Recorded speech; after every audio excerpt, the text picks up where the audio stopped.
वालेकुम and welcome to Medico Speaker. Dear students, आज की वीडियो में हम 9th क्लास की जो बायोलॉजी की बुक है उसका लेक्चर 1 स्टार्ट करने वाले हैं। तो without wasting the time let's start the video. सबसे पहले हम डिस्कस कर लेते हैं 9th क्लास की जो बायोलॉजी है उसका चैप्टर 1। तो ये इस पूरी बुक का टेबल ऑफ कंटेंट्स हैं। न्यू बुक में डियर स्टूडेंट्स आपके पास टोटल 11 चैप्टर्स आ जाते हैं। तो हम बारी बारी इन तमाम चैप्टर्स को डिस्कस करेंगे। मेरे चैनल पर आपको इस कंप्लीट बुक से रिलेटेड तमाम इन्फॉर्मेशन मिल जाएगी। हम इन तमाम चैप्टर्स के जो भी क्वेश्चंस होंगे, एक्सरसाइज वाले एमसीक्यूज़ हैं, नोट्स होंगे, तमाम चीज़ें जो है मैं इस चैनल पर आपके साथ शेयर करूँगी। Before starting the video, if you are new to my channel then subscribe, ताकि आपको इसी तरह की जो यूज़फुल इन्फॉर्मेशन है मिलती रहे। तो डियर स्टूडेंट्स, स्टार्ट कर लेते हैं बायोलॉजी क्लास 9 का चैप्टर 1। चैप्टर का नाम है द साइंस ऑफ बायोलॉजी। इस चैप्टर में आपको डिफरेंट चीज़ें जो है, बायोलॉजी क्या है, इसकी कितनी ब्रांचेज़ हैं, हाइपोथेसिस टेस्टिंग क्या है, रिसर्च कैसे की जाती है, तमाम चीज़ें जो है इस चैप्टर में कवर की जाएंगी। बारी बारी हम तमाम चीज़ों को कवर करेंगे। सबसे पहले डिस्कस करते हैं बायोलॉजी एंड इट्स ब्रांचेस। तो डियर स्टूडेंट्स, इसमें आपने जो सबसे पहली चीज़ देखनी है वो है व्हाट इज़ बायोलॉजी। बायोलॉजी है क्या? Biology is the science of life. The word biology comes from two Greek words, bios and logos. तो बायोलॉजी ज़िंदगी जो है उसके मुतल्लिक हमें जो हमारी जो ज़िंदगी है उससे मुतल्लिक जितनी इन्फॉर्मेशन है वो बायोलॉजी में कवर की जाती है। ये साइंस ऑफ लाइफ है। और जो वर्ड बायोलॉजी है ये दो ग्रीक वर्ड से मिलकर बना है। बायोस का मतलब होता है लाइफ एंड लोगोस का मतलब होता है स्टडी, यानी ज़िंदगी की जो स्टडी है उसको हम बायोलॉजी कहते हैं। और अच्छा, बायोलॉजी पढ़ने का मकसद क्या है? इसका बेसिक मकसद यही है कि इसमें हम जितने भी स्ट्रक्चर्स, फंक्शंस और इंटरेक्शंस ऑफ लिविंग ऑर्गेनिजम्स हैं इनको स्टडी करते हैं। यानी स्ट्रक्चर से मुराद आ जाता है कि यानी जो एक इंसान है उसकी बॉडी किन चीज़ों से मिलकर बनी है, उसके जो अज़ा हैं वो कैसे काम करते हैं, और उस जानदार का दूसरे ऑर्गेनिजम्स यानी दूसरे जानदारों के साथ इंटरेक्शन कैसा है। तो ये तमाम चीज़ें हम बायोलॉजी में स्टडी करते हैं। तो डियर स्टूडेंट्स, इसमें जो डेफिनेशन आ जाती है ना बायोलॉजी की, वह यहाँ से लेकर यहाँ तक जो है आपके पास बायोलॉजी की डेफिनेशन है, जिसमें हमें पता चलता है कि बायोलॉजी दो ग्रीक वर्ड से मिलकर बना है। वन इज़ बायोस जिसका मतलब है life and other is logos जिसका मतलब होता है स्टडीज़। और इसमें हम डिफरेंट ह्यूमन स्ट्रक्चर, फंक्शंस और इंटरेक्शंस ऑफ लिविंग ऑर्गेनिजम्स को स्टडी करते हैं। इसके बाद हमारे पास नेक्स्ट आ जाती हैं मेजर फील्ड्स ऑफ बायोलॉजी। हमने पढ़ा तो है कि बायोलॉजी ज़िंदगी की स्टडी है, लेकिन इसमें हमारे पास जो है 3 मेजर फील्ड्स आ जाती हैं। कौन कौन सी? एक है हमारे पास ज़ूलॉजी, दूसरी है बॉटनी और थर्ड है माइक्रोबायोलॉजी। ये वो तमाम 3 फील्ड्स हैं जिनसे मिलकर बायोलॉजी जो है आगे फर्दर डिफरेंट ग्रुप्स में डिवाइड हो जाती है। आगे जो आ जाती हैं वो सब ब्रांचेज़ हैं, लेकिन जो मेन फील्ड्स हैं वो यही 3 हैं। और आइए हम बारी बारी इनको भी स्टडी करते हैं। Field that explores the incredible diversity of life on earth. यहाँ पर हमें वो बुक में ये बात बता रहे हैं कि जो बायोलॉजी है ये बहुत ज़्यादा वास्ट फील्ड है, यानी ये बहुत ज़्यादा वसी है और इसमें लाइफ के जो डिफरेंट एस्पेक्ट्स हैं उनको कवर किया जा रहा है, जिनको उसने आगे 3 मेजर फील्ड्स में डिवाइड किया है। डाइवर्सिटी से मुराद इसमें आपको बहुत सारी वैरायटी देखने को मिलती है। तो आइए इसमें पहले देख लेते हैं ज़ूलॉजी। ज़ूलॉजी को देख के डियर स्टूडेंट्स आपके ज़हन में क्या वर्ड आ रहा है कि ज़ू से मुराद यानी एनिमल्स, तो लॉजी मीन्स स्टडी। तो ज़ूलॉजी एक ऐसी ब्रांच है जिसमें हम एनिमल्स की स्टडी करते हैं, including there structure, function, behaviour and diversity. Zoology जो है ये एक स्पेसिफिक मेजर फील्ड है बायोलॉजी की, जिसमें एनिमल्स के स्ट्रक्चर यानी एनिमल्स का जो उनका पूरी जो साख्त है वो कैसी है, उनके जो ऑर्गन्स है वो कैसे फंक्शन करते हैं, इन्वायरमेंट में उनका बिहेवियर कैसा है, और इसके अलावा एनिमल्स में क्या डाइवर्सिटी, यानी एनिमल्स में भी आपको डिफरेंट वेराइटीज़ देखने को मिलती हैं, डिफरेंट स्पीशीज़ होती हैं, उनके आगे फर्दर स्पीशीज़ में उनको डिवाइड किया जाता है। तो ये तमाम चीज़ें जो हैं वो ज़ूलॉजी में आ जाती हैं। जैसे कैट्स हैं या डॉग्स हैं तो उनकी स्पेसिफिक ब्रीड्स हैं आगे, तो ये तमाम चीज़ें ज़ूलॉजी में स्टडी की जाती हैं। नेक्स्ट है बॉटनी। तो बॉटनी जो है ये स्टडी ऑफ प्लांट्स है, यानी प्लांट्स का जो स्ट्रक्चर है, उनकी ग्रोथ वो कैसे होती है, growth and reproduction both are same things, and interactions with their environment, और जो प्लांट्स हैं वो अपने इन्वायरमेंट के साथ कैसे इंटरेक्ट करते हैं। इसमें हम डिफरेंट चीज़ों, ये एक स्पेसिफिक डोमेन है जिसमें आगे लोग फर्दर स्पेशलाइजेशन करते हैं जो। और इसके अलावा बॉटनी के अंदर हम ये देखते हैं कि प्लांट्स जो है उनका स्पेसिफिक इन्वायरमेंट में क्या रोल है। जैसे कि हमें पता है कि प्लांट्स जो हैं वो इन्वायरमेंट में ऑक्सीजन प्रोवाइड कर रहे हैं, ह्यूमंस के लिए बहुत ज़्यादा ज़रूरी है ऑक्सीजन। तो यूँ तमाम चीज़ें जो है वो बॉटनी में डिस्कस की जाती हैं। नेक्स्ट डिस्कस करते हैं माइक्रोबायोलॉजी। तो माइक्रो से आपके माइंड में आना चाहिए ऐसी स्मॉल चीज़ें जो कि आम आंख से यानी नेकेड आई से जिनको हम नहीं देख सकते, उन चीज़ों की स्टडी जो है वो माइक्रोबायोलॉजी कहलाती है। तो माइक्रोबायोलॉजी में डिफरेंट माइक्रो ऑर्गेनिजम्स आ जाते हैं, जैसे कि बैक्टीरिया, माइक्रोस्कोपिक फंजाई। इनकी जो स्टडी है इसको हम माइक्रोबायोलॉजी कहते हैं। और ये डिफरेंट स्ट्रक्चर्स, इसमें जो फंगस है उसका स्ट्रक्चर कैसा होता है, कैसा वो स्पोर्स बना के रहता है, या किस तरह उसकी डिफरेंट आगे चीज़ें आ जाती हैं, उनके functions, habitats.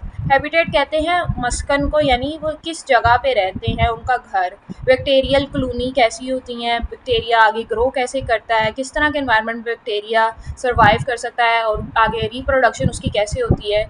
Different micro organism की तमाम चीज़ें माइक्रोबायोलॉजी में आती हैं। इसके अलावा उनका impact on health and environment, जो बैक्टीरिया है उसका इंसानी जिस्म पर और इंसानी सेहत पर क्या असर है, और इन्वायरमेंट पर बैक्टीरिया का क्या असर है, ये तमाम चीज़ें जो है वो माइक्रोबायोलॉजी में डिस्कस की जाती हैं। मेजर फील्ड्स ऑफ बायोलॉजी तो हमने डिस्कस कर लिया है। नेक्स्ट ईयर स्टूडेंट्स हम स्टडी करते हैं सब ब्रांचेस या सब fields of biology. Biology is divided into different branches to better understand the aspects of life। यहाँ पे हमें वो बता रहा है कि जो बायोलॉजी है उसको आगे फर्दर डिफरेंट सब ब्रांचेस में भी डिवाइड किया जा चुका है, ताकि हम जो लाइफ है उसकी बेटर एस्पेक्ट्स को समझ सकें। सबसे पहली जो ब्रांच यहाँ पे वो डिस्कस कर रहे हैं दैट इज़ मॉर्फोलॉजी। अच्छा डियर स्टूडेंट्स, मॉर्फ का मतलब होता है फॉर्म एंड स्ट्रक्चर। तो मॉर्फोलॉजी एक ऐसी स्टडी है जिसमें हम किसी चीज़ या किसी ऑर्गेनिज्म की फॉर्म यानी उसकी शक्ल और उसकी स्ट्रक्चर कि वो कौन से सेल्स से मिलकर बना है, उसके स्ट्रक्चर कैसा है, इन तमाम चीज़ों को हम स्टडी करते हैं। फॉर एग्ज़ाम्पल हम ले लेते हैं जैसे कि एक पत्ता है, एक लीफ है, और उसके अंदर हमारे पास हमें नज़र आता है उसका शेप कि पॉइंटेड है या कैसा है, उसका कलर नज़र आता है कि वो ग्रीन है, रेड है, येलो है, उस पर किस तरह के पैटर्न्स हैं या कैसा उसके ऊपर चीज़ें बनी हुई। तो ये तमाम चीज़ें जो हैं हम मॉर्फोलॉजी में स्टडी करते हैं, यानी हम उस चीज़ की जो आउटवर्ड अपीयरेंस है, यहाँ पे जो वर्ड है वो है आउटवर्ड अपीयरेंस, यानी उसकी ज़ाहरी साख्त को स्टडी करते हैं, as well as internal structures like organs. इसके साथ साथ हम उसके इंटरनल ऑर्गन्स को भी देखते हैं, यानी ये जो लीफ की जो आगे डिफरेंट छोटी छोटी उसमें वेन्स हैं वो कैसे उसके अंदर पानी को सप्लाई कर रही हैं, स्टोमेटा कैसे काम करता है। तो ये तमाम चीज़ें जो हैं हम मॉर्फोलॉजी के अंदर स्टडी करते हैं। इसी तरह जैसे ह्यूमन का स्ट्रक्चर आ जाता है, हर ह्यूमन बीइंग जो है वो दूसरे से डिफरेंट है, डिफरेंट कलर हैं, डिफरेंट आपको हर ह्यूमन बीइंग का दूसरे से शेप चेंज है। तो ये तमाम चीज़ें मॉर्फोलॉजी के अंदर आप स्टडी करते हैं। आई होप कि अब आपको क्लियर हो गया हो कि मॉर्फोलॉजी जो है इसमें हम आउटवर्ड अपीयरेंस को स्टडी करते हैं, जिसमें शेप, कलर और पैटर्न आ जाता है। नेक्स्ट है एनाटमी। तो एनाटमी जो है ये भी एक ब्रांच है बायोलॉजी की जो कि एक्सप्लोर करती है, यानी इसका मेन फंक्शन क्या है कि the internal physical structure of organisms particularly humans, यानी हम इंसानी जो जिस्म है उसके इंटरनल स्ट्रक्चर यानी अंदरूनी अज़ा जो हैं हम उनको स्टडी करते हैं। और इनको स्टडी करने का काम यानी इनका मकसद क्या है, it helps in disease diagnosis. जब तक आपको पता नहीं होगा कि इंटरनल ऑर्गन्स कैसे काम करते हैं, फॉर एग्जांपल ह्यूमन ब्रेन है वो कैसे सही से काम कर रहा है या नहीं, आपको कैसे पता चलेगा जब तक आपने उसको इंटरनली उसके जो पार्ट्स हैं उनको अच्छे से स्टडी नहीं किया होगा। इसी तरह different medical device development, different हम जैसे समझते हैं कि हार्ट की जब सर्जरीज़ वगैरह की जाती हैं तो उसमें पेस मेकर नामी एक डिवाइस डाला जाता है। तो इस तरह की चीज़ें जब तक आप प्लेस नहीं कर पाएंगे जब तक आपने एनाटमी अच्छे से नहीं पढ़ी होगी। इसी तरह इसका मकसद improving quality of life, study of organs of the digestive system. यहाँ पे वही हम एग्जांपल दे के समझा रहे हैं कि जिस तरह इंसानी जिस्म का जो डाइजेस्टिव सिस्टम है उसकी के खुराक जो है इंसानी जिस्म में किस तरह हज़म होती है, पूरा एक प्रोसेस है। तो ये तमाम चीज़ें जो हैं वो एनाटमी के अंदर हम स्टडी करते हैं। जो आउटवर्ड अपीयरेंस की स्टडी है वो मॉर्फोलॉजी है, जबकि जो इंटरनल स्ट्रक्चर और इंटरनल ऑर्गन्स की स्टडी है वो एनाटमी कहलाती है। नेक्स्ट डिस्कस कर लेते हैं फिजियोलॉजी। तो physiology is a branch that deals with the functioning of the body parts.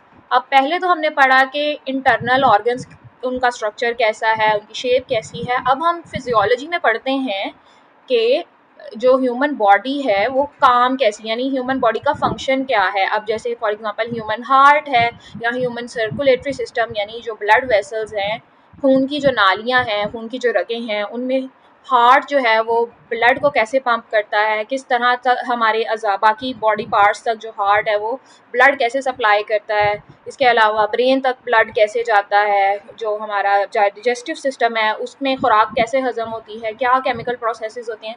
तो ये तमाम चीज़ें जो हैं हम फिजियोलॉजी में स्टडी करते हैं।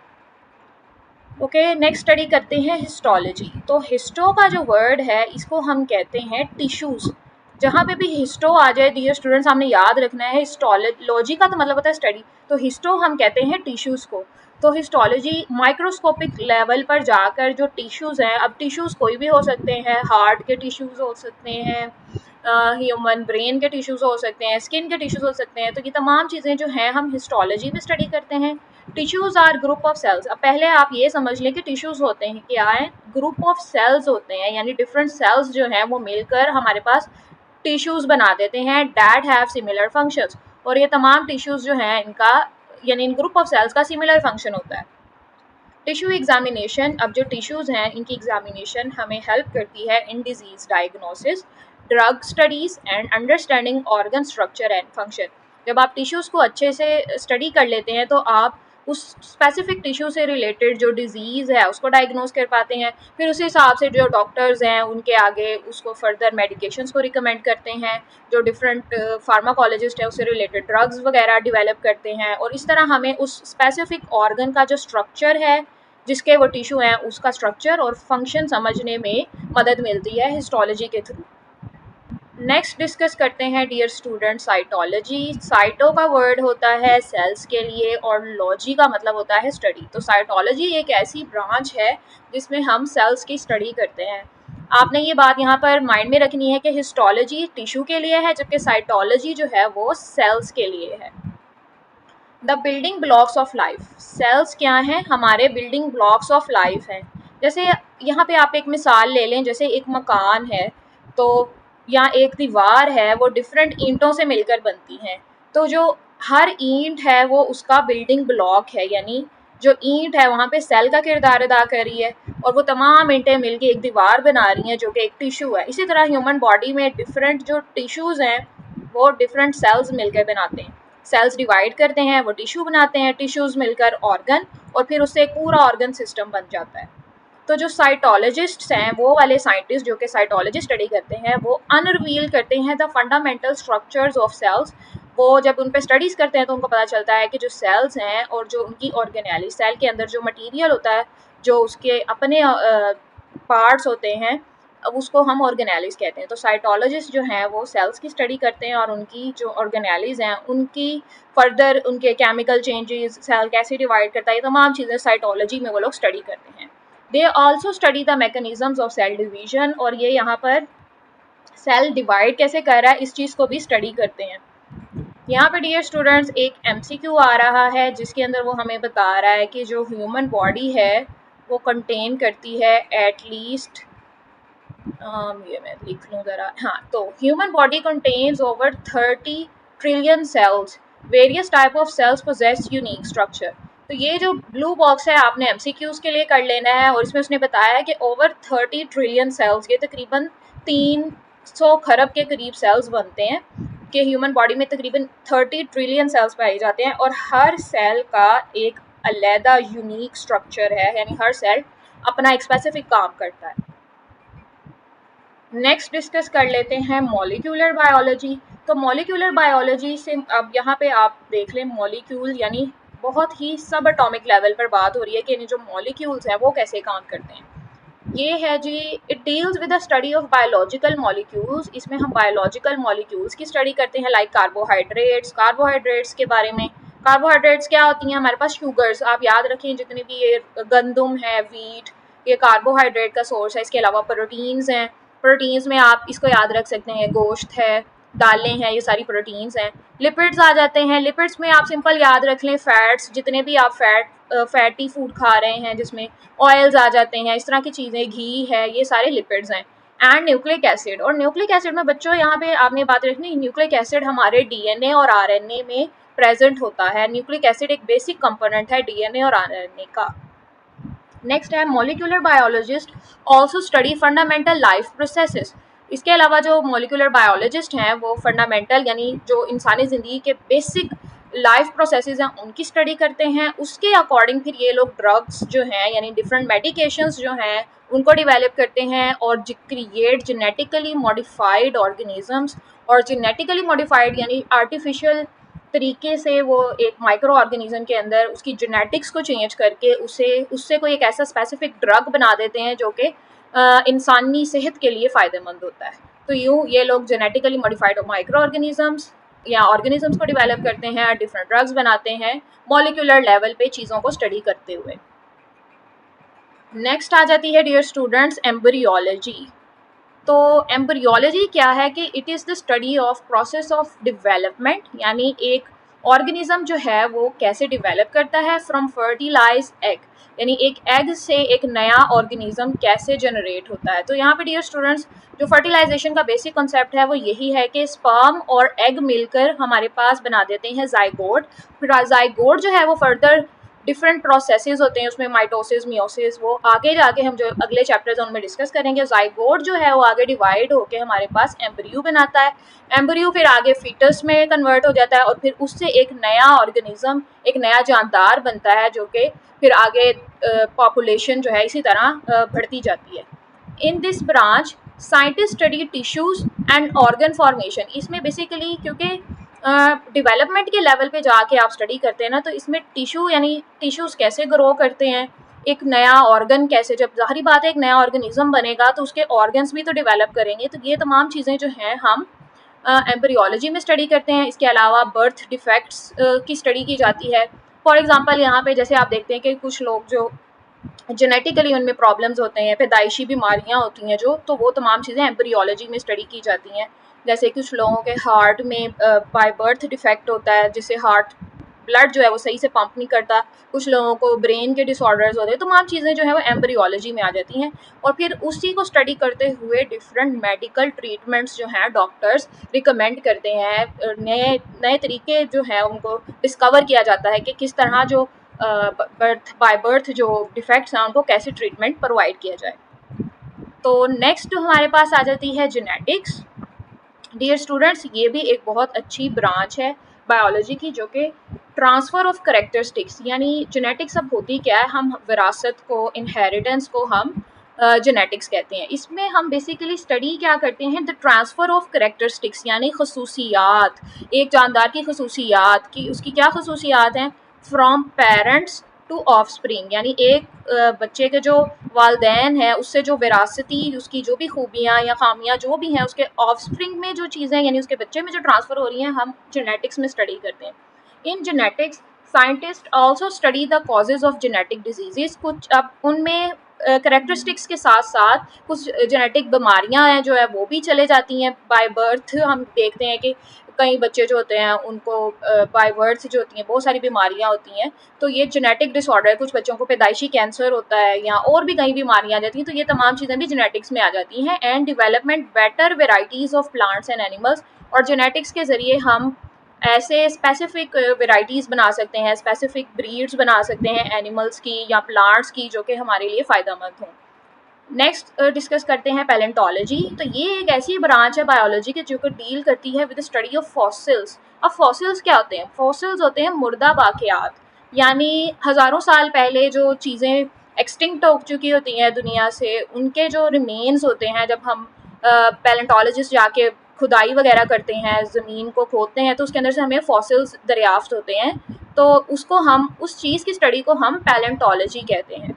इसमें हमें कंफ्यूज नहीं होना है, इसको अच्छे से याद कर लेना है। The examination of fossils help scientist. अब जो फॉसिल्स हैं उनको स्टडी करने का मकसद क्या है, उससे हमें क्या फ़ायदा होता है, to know the evolutionary history, यानी आपको एवोल्यूशनरी हिस्ट्री का पता चलता है। एवोल्यूशनरी हिस्ट्री यहाँ पे हमारे पास आ जाती है कि जो एक जानदार है उसके अंदर एवोल्यूशन कैसे हुई, उसके अंदर क्या करैक्टरिस्टिक्स थी, क्या उसका हैबिटेट था, कैसे इन्वायरमेंट में वो रहता था और किस तरह ग्रुप्स में रहते थे या सेपरेट रहते थे, कैसे वो सर्वाइव करते, तमाम चीज़ें जो है वो एवोल्यूशनरी हिस्ट्री में हमें पता चलती हैं। इसमें फॉर एग्जांपल वो हमें बता रहे हैं कि जो डायनासोर्स हैं उनके फॉसिल्स प्रोवाइड करते हैं एविडेंस ऑफ जाइंट रेप्टाइल्स। यहाँ से हमें पता चल जाता है कि जो डायनासोर हैं ये एक तरह के जाइंट बहुत बड़े बड़े रेप्टाइल्स हम कहते हैं, जैसे ये मगरमच्छ वगैरह होते हैं, तो इस तरह की स्पीशीज से ये मिलते जुलते थे जो डायनासोर्स थे। That roamed on the earth millions of years ago, और ये अर्थ पे कई साल पहले सर्वाइव करते थे। मिलियंस ऑफ ईयर्स अगो हमें ये अर्थ पर इनकी जो है इनके बारे में हमें इंफॉर्मेशन प्रोवाइड की जाती है थ्रू पैलेंटोलॉजी, और हमें पता चलता है कि अर्थ पे कोई ऐसी चीज़ें भी रहती थी आज से मिलियंस ऑफ ईयर्स अगो। यहाँ पे डियर स्टूडेंट्स ये एक ब्लू बॉक्स आ जाता है जिसमें फॉसिल्स के बारे में बताया हुआ है कि fossils are the remains of plants and animals. वो यहाँ पे आपको क्लियरली मेंशन कर रहे हैं कि मुर्दा बाकियात जो होती हैं प्लांट्स की और एनिमल्स की। फॉसिल्स बेसिकली ऐसे डेड एनिमल्स या प्लांट्स होते हैं जो कि कई साल पहले अर्थ के नीचे डिपॉजिट हो जाती हैं, फिर उन पर डिफरेंट फॉसिल्स के ऊपर डिफरेंट तरह की नमकियात वगैरह चढ़ जाती हैं, और फिर वो एक फॉसिल में या तो वो तकरीबन मुकम्मल तौर पे गल सड़ जाते हैं, और फिर जब वो डिस्कवर होते हैं तो हम उनको फॉसिल्स कहते हैं। और ये हमें मोस्टली रॉक्स वगैरह में, चट्टानों में मिलते हैं एंड अदर जियोलॉजिकल फॉर्मेशंस। और जियोलॉजिकल कहते हैं अर्थ से रिलेटेड जितनी भी अर्थ की सतह हैं डिफरेंट लेवल्स पे, उनमें हमें फॉसिल्स, अर्थ की जो लेयर्स हैं उनमें हमें फॉसिल्स मिलते हैं। The oldest non fossil is a cyanobacterium. पुराना या ओल्डेस्ट फॉसिल फ्यूल जो कि अर्थ में पाया गया है दैट इज साइनोबैक्टीरियम, और ये एस्टिमेट किया जाता है कि ये 3.5 बिलियन ईयर्स ओल्ड है, यानी ये तकरीबन 3.5 बिलियन ईयर्स ओल्ड, बहुत ज़्यादा पुराना है। कई 100 बिलियन ईयर्स पहले इसको दरियाफ्त किया गया था। और साइनोबैक्टीरियम के बारे में डियर स्टूडेंट्स यहाँ पे मैं आपको बात बता दूँ कि इसको पहले ये कंसिडर किया जाता था कि ये बैक्टीरिया नहीं है बल्कि ये एक स्पेसिफिक तरह का एल्गी है जो कि फोटोसिंथेसिस शो करती है और उसके थ्रू ग्रो करती है। लेकिन बाद में लेटर ऑन इस पर स्टडीज़ हुई तो पता चला कि ये तो एक स्पेसिफिक तरह का बैक्टीरिया है जो कि हार्श कंडीशंस में भी सर्वाइव कर सकता है। तो ये डियर स्टूडेंट्स ये आपसे क्वेश्चन पूछा जा सकता है कि व्हाट इज़ फॉसिल रिकॉर्ड, और इसके अलावा यहाँ मैंने नीचे एक मेंशन कर दिया है कि ये वाला जो साइनोबैक्टीरियम है इससे रिलेटेड आपसे एमसीक्यूज भी आ सकता है, और इसका आंसर होगा कि 3.5 बिलियन ईयर्स ओल्ड जो था साइनोबैक्टीरियम का जो फॉसिल है वो दरियाफ्त हुआ था। तो ये एमसीक्यूज हो गया और ये एक शॉर्ट क्वेश्चन हो गया, और इससे पहले मैंने एक एमसीक्यूज जो है ये आपके साथ पहले भी शेयर कर दिया। तो अब इन ब्लू बॉक्सेस के बाद नेक्स्ट डिस्कस कर लेते हैं टेक्सोनमी। तो टेक्सोनमी टेक्सा से निकला है, सिंगुलर टेक्सॉन, जिसका मतलब होता है classification of organisms in two groups, यानी जो जिंदा जानदार हैं इनको डिफरेंट ग्रुप्स में डिवाइड किया जाता है। किस बेसिस पे? On the basis of similarities and differences, कि इन जिंदा जानदारों में क्या खसूसियात जो हैं सिमिलर हैं और इनमें क्या ऐसी चीज़ें हैं जो इन्हें एक दूसरे से मुख्तलिफ बनाती हैं। और ये जो क्लासिफिकेशन है ऑर्गेनिजम्स की, यानी इंसानी जानदारों की जो ये क्लासिफिकेशन जो उनको डिफरेंट ग्रुप्स में डिवाइड किया जाता है, ये उनको ऑर्गेनाइज करने में और उनके अंदर जो डाइवर्सिटी, उनके अंदर जो वैरायटी है उसको समझने में मदद देती है। Diversity of life, identify new species, और हमें पता चलता है कि इंसानी जो जिंदा जानदार हैं इनमें और भी कितनी तरह की स्पीशीज़ पाई जाती हैं। और इसके अलावा जो एवोल्यूशनरी रिलेशनशिप्स हैं, यानी इंसानी जानदार आपस में वो कैसे एवोल्यूशन, यानी हम कहते हैं ये जब कैसे एवोल्यूशन आई, कैसे इनमें चेंजेस आए थे जो उनको एक दूसरे से सिमिलर बना रहे हैं, ये तमाम चीज़ें जो हैं वो हम टेक्सोनमी में स्टडी करते हैं। तो ये भी एक बड़ी स्पेसिफिक फील्ड है बायोलॉजी की। नेक्स्ट डिस्कस करते हैं इकोलॉजी। तो इको जो है ये इकोसिस्टम जिस तरह होता है उस तरह है। तो ये एक ऐसी ब्रांच है इन्वायरमेंट से रिलेटेड। तो ये एक ऐसी ब्रांच है बायोलॉजी की जिसमें हम जो ह्यूमन इन्वायरमेंट है उससे रिलेटेड स्टडी करते हैं कि यानी इन्वायरमेंट का और इंसानी जो ऑर्गेनिज्म है, एक जिंदा जानदार है, उसका और उसकी इन्वायरमेंट का आपस में क्या रिलेशन है, ये हम इकोलॉजी में स्टडी करते हैं। Ecology helps to conserve biodiversity.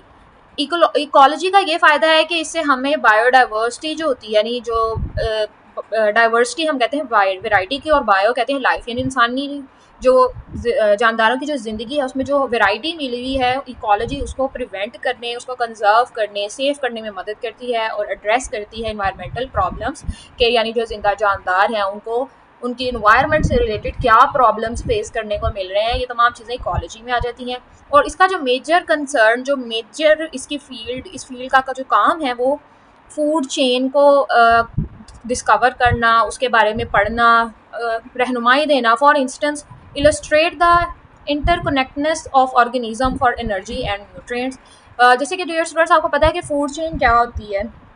Food chain एक ऐसा प्रोसेस है सर्वाइवल का एक ऑर्गेनिज्म के, जिसमें हमें बहुत ज़्यादा कंपटीशन देखने को मिलता है, यानी एक जानदार ज़िंदा रहने के लिए आपस में कैसे compete कर रहा है, वो सर्वाइवल के लिए क्या चीज़ें उसको फेस करना पड़ रही हैं, खुराक बेसिकली वो खुराक कैसे हासिल कर रहा है। जैसे हमने बहुत पहले डिफरेंट क्लासेस में भी 4-5 क्लास की बुक में भी हम पढ़ चुके हैं कि जो फूड चेन है वो ग्रास होती है, फिर उसको ग्रास होपर खा लेता है, आगे उसको रैट्स खा लेते हैं, उसको फिर स्नेक, और स्नेक को फिर ईगल खा लेता है। तो इस तरह एक पूरा फूड चेन चलता है जो कि जिसमें यही बताया जाता है कि जानदार आपस में एक दूसरे के साथ कैसे कनेक्ट करते हैं और सर्वाइवल और खुराक वो कैसे हासिल करते हैं। तो ये तमाम चीज़ें जो है इकोलॉजी में स्टडी करते हैं।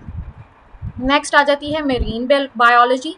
मेरीन यानी समुंदर से रिलेटेड, ओशन से रिलेटेड जितनी भी बायोलॉजी है, जिसमें डिफरेंट फ़िश आ जाती हैं, डिफरेंट और मेरीन और ओशंस में रहने वाली जो जानदार हैं उनकी जो स्टडी है वो मेरीन बायोलॉजी में है। It helps to understand ocean की बायोडाइवर्सिटी, यानी जो समुंदर हैं उनमें कौन सी बायोडाइवर्सिटी, यहाँ पे बार बार एक लफ्ज़ यूज़ किया जा रहा है जिसको बायोडाइवर्सिटी, यानी इंसानी ज़िंदगी या जानदार जो हैं उनमें क्या वैरायटी है, किस तरह की स्पीशीज़ हैं, ये तमाम चीज़ें बायोडाइवर्सिटी में आ जाती हैं। इसका काम क्या होता है, डिस्कवर न्यू स्पीशीज़।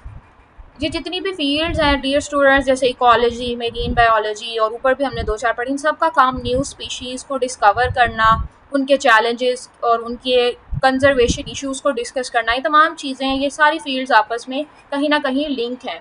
तो इसी तरह इसमें मेरीन बायोलॉजी में भी उसने हमें एक एग्जांपल देके समझाया होगा, जैसे कि कोरल रीफ्स, ये कैल्शियम कार्बोनेट से बने होते हैं और ये प्रोवाइड करते हैं wide variety for marine life. जो फ़िश वगैरह हैं या अदर ऑर्गेनिजम्स हैं उनके लिए ये स्ट्रक्चर और सपोर्ट और फूड वगैरह प्रोवाइड करते हैं। तो ये मरीन बायोलॉजी का एक बेसिक हिस्सा है। नेक्स्ट है पैथोलॉजी।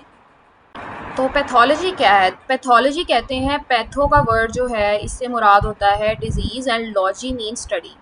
तो जो पैथोलॉजी होती है इसमें हम पैथोजेंस जैसे कि बैक्टीरिया और वायरसेस, इनकी स्टडी करते हैं और इनसे फैलाए जाने वाली जो डिजीज़ होती हैं, जो भी बीमारियां हैं। अब ज़ाहिर बात है कोई बीमारी है तो उसका कोई कॉज और इफ़ेक्ट तो होगा, तो ये तमाम चीज़ें हम पैथोलॉजी में स्टडी करते हैं। Pathology helps to disease diagnosis.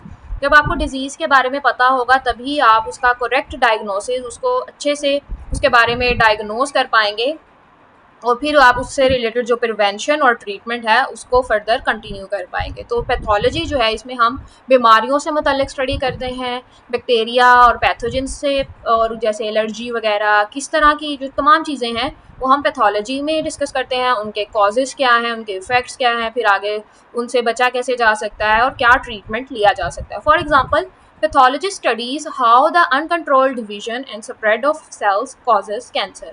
अब पैथोलॉजिस्ट जो हैं, जो डॉक्टर्स होते हैं, वो यही डिस्कस करते हैं इस फील्ड में। उनका बेसिकली यही काम होता है कि ज़्यादा से ज़्यादा रिसर्च करें कि जो कैंसर सेल्स हैं उनकी डिवीजन को किस तरह से रोका जाए ताकि वो कैंसर कॉज ना करें और कैंसर का जो स्प्रेड है उसको वर्ल्ड वाइडली कंट्रोल किया जा सके। नेक्स्ट है इम्यूनोलॉजी। इम्यूनोलॉजी जो है वो आपके इम्यून सिस्टम की जो स्टडी है उसको कहते हैं। इम्यून सिस्टम्स बेसिकली बच्चों क्या होता है, इम्यून सिस्टम हम कहते हैं हमारी क़ुव्वत मुदाफ़क़त। तो ये एक फैंसी टर्म है, बेसिकली हम इसको यही कह सकते हैं कि हमारे जिस्म की बीमारियों से लड़ने की जो ताकत है ना उसको हम क़ुव्वत मुदाफ़क़त या इम्यून सिस्टम या इम्यूनिटी कहते हैं। हमारी बॉडी में डिफरेंट तरह के इम्यून सेल्स होते हैं जो कि हम आगे जाके पढ़ेंगे। इम्यून सेल्स जैसे आपने सुन रखा है कि वाइट ब्लड सेल्स होते हैं और इसके अलावा प्लेटलेट्स वगैरह हैं। तो जब भी कोई बीमारी वगैरह आती है तो इनकी तादाद बढ़ जाती है ताकि ये उस इन्फेक्शन को या उस बीमारी को जड़ से ख़त्म कर सकें। और यानी एक तरह से जो हमारी बॉडी है इसकी अपनी आर्मी होती है, इसके अपने ये सेल्स ही उसको प्रोटेक्शन प्रोवाइड कर रहे होते हैं अगेंस्ट बैक्टीरिया या वायरस। जो इम्यूनोलॉजिस्ट होते हैं they study to develop vaccines. Immunologist का काम होता है कि ये वैक्सीन्स को बनाते हैं। अब वैक्सीन क्या होती है? एक ऐसी स्पेसिफिक तरह की उसी तरह के एक जो पैथोजिन है उसी की एक वीक या किल फॉर्म होती है जो कि बॉडी में इंड्यूस करवा दी जाती है और फिर बॉडी जो है उसको उसके ख़िलाफ़ हमारा जो इम्यून सिस्टम है एक्टिव हो जाता है। और अगर फ्यूचर में हमें उससे रिलेटेड अगर वो पैथोजिन हमारे बॉडी पे अटैक करता है तो हमारी बॉडी को पहले से पता होता है कि ये वाले जो सेल्स हैं हमारे लिए ख़तरनाक हैं, तो हमने इसके ख़िलाफ़ रिएक्शन करना है। तो ये वैक्सीन का काम होता है। वैक्सीन बेसिकली आपको प्रोटेक्शन प्रोवाइड करती है पैथोजिन से और बैक्टीरिया से। इसमें हमने जैसे कि हमें पता है पोलियो की वैक्सीन है या इसके अलावा कोविड-19 की जो वैक्सीन थी, ये तमाम चीज़ें इम्यूनोलॉजी में आ जाती हैं। इसका काम क्या होता है? इसके अलावा हम इम्यूनोलॉजी में ऑटो इम्यून डिजीज़ेज़, बच्चों ऑटो इम्यून डिजीज़ेज़ क्या होती हैं? बेसिकली ये एक ऐसी बीमारियां होती हैं जिसमें हमारा जिस्म जो है ना अपने ही जो सेल्स हैं उनको किल करता है, चाहे पैथोजिन आए या ना आए। किसी भी अंदरूनी कह लें आप, कोई जेनेटिक डिफेक्ट हो सकता है या कोई सडन जीन्स के अंदर कोई चेंजेस आ जा सकते हैं जिसकी वजह से इम्यून डिसऑर्डर हो सकता है। इसके अलावा and improve immune responses to infection. इसके अलावा इम्यूनोलॉजी में ये भी स्टडी किया जा सकता है कि किस तरह क़ुव्वत मुदाफ़अत को बढ़ाया जाए ताकि इन्फेक्शन से प्रोटेक्शन की जा सके। लास्ट हमारे पास आ जाती है जी फार्माकोलॉजी, जो कि एक बहुत ही ज़्यादा एडवांस फील्ड है बायोलॉजी की। और इस ब्रांच में हम क्या स्टडी करते हैं? बेसिकली ड्रग्स, यानी जो दवाइयाँ हैं, देयर इफ़ेक्ट्स, उनके असरात ऑन द बॉडी के इंसानी जिस्म पे जो हम दवाइयाँ इस्तेमाल कर रहे हैं ये कैसे काम करती हैं, कैसे प्रोटेक्शन प्रोवाइड करती हैं, किस तरह से बैक्टीरिया वगैरह को किल करती हैं। तो ये तमाम चीज़ें जो हैं वो फार्माकोलॉजी में आ जाती हैं। और फार्माकोलॉजी में आपने अक्सर देखा जो फार्मास्यूटिकल कंपनीज़ हैं उसमें फार्माकोलॉजिस्ट होते हैं जो कि दवाइयाँ बनाते हैं, नई से नई रिसर्च करते हैं और देखते हैं कि ड्रग्स का बॉडी पर क्या इफ़ेक्ट है। This help in development of new drugs. और यूँ उनको पता चलता है कि नई जो बीमारी है उसके ख़िलाफ़ कौन सी नई मेडिसिन तैयार की जाए। For example new antibiotics are develop that are use to kill bacteria. हर साल कहता है डिफरेंट रिसर्च होती है जिसके ज़रिए ख़ास किस्म की एंटीबायोटिक्स कहते हैं ऐसी दवाइयाँ जो कि बैक्टीरिया को स्पेसिफिकली बैक्टीरिया को किल करने के लिए इस्तेमाल की जाती हैं। एंड ट्रीट बैक्टीरियल इन्फेक्शंस, और बैक्टीरिया से रिलेटेड जितने भी इन्फेक्शंस हो सकते हैं।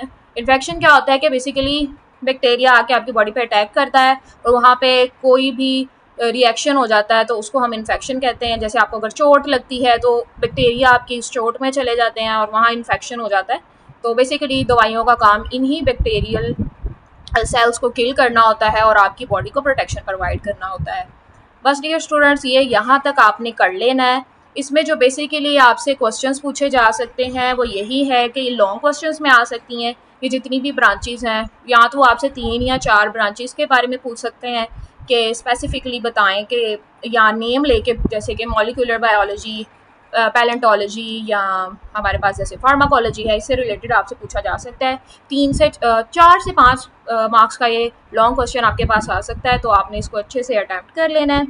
डियर स्टूडेंट्स, ये थी आज की वीडियो। आई होप कि ये वीडियो आपको पसंद आई होगी। इसी तरह की मज़ीद इन्फॉर्मेटिव लेक्चर्स के लिए मेरे चैनल को सब्सक्राइब कर लीजिए और इस वीडियो को दूसरे फ्रेंड्स के साथ भी शेयर कर दें, दूसरे स्टूडेंट्स के साथ भी शेयर कर दें ताकि सबका फ़ायदा हो। मिलते हैं नेक्स्ट वीडियो में। रखिएगा अपना बहुत सारा ख्याल। अल्लाह हाफिज़।